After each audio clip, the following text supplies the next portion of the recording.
The 2016 spring semester is winding down at Southeast Missouri State University, and with less than a month away, students need to be prepared to finish strong. From pulling all-nighters to holding group study sessions, we wanted to find out what actually works for students when preparing for finals. Justin Mann has more on this story. Thanks, Temulji. With finals less than a month away, we want to find out what works best for students when studying for the most important exams of the year. Although it doesn't look like it now, the library at Southeast will be very crowded soon as finals are coming up. We are in search of getting you the best study tips to get the grade on that final you want. So I've had the chance to sit down and talk to some students and a professor to get you their own best study practices. Just a few people from the classes. Something new on Google.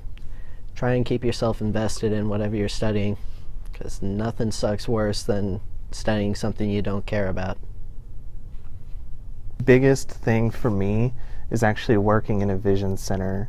I actually get a lot of hands-on as well, and so then I can also discuss with the doctor tips and advice and stuff like that to help prepare for optometry school. And I also do a lot. I also was fortunate enough to talk to a member of the student government at Southeast, as well as their vice president and president. Personally, it's just like studying like maybe 20-30 minutes before I go to sleep. I usually end up retaining the information a lot better. And I'm a visual person, so I have to literally see what I'm reading or like see what exactly I'm supposed to know beforehand. And if I could write it down, type it out, stuff like that. Quizlet is a great app you can get, and you can make like flashcards and do little games, and it quizzes you over it, and that's my biggest one, is using Quizlet. How do you find? I'm also the type of person that likes to highlight things. So I'll go through my notes, I'll take my time. I like to study incrementally, so I'll study for 20 minutes on, I'll take a 5 to 10 minute break off.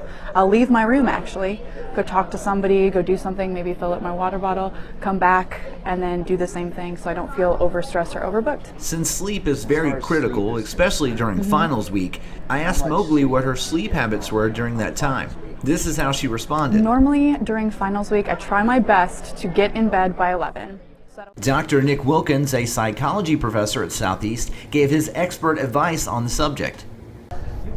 There's other research from my advisor and a scholarly sister of mine, Pick and Rawson, that was in Science of 2004, that shows that if you can retrieve an answer correctly from memory just one time, you pretty much can just you could stop studying that material. Because if you can retrieve it once, you'll be able to retrieve it again.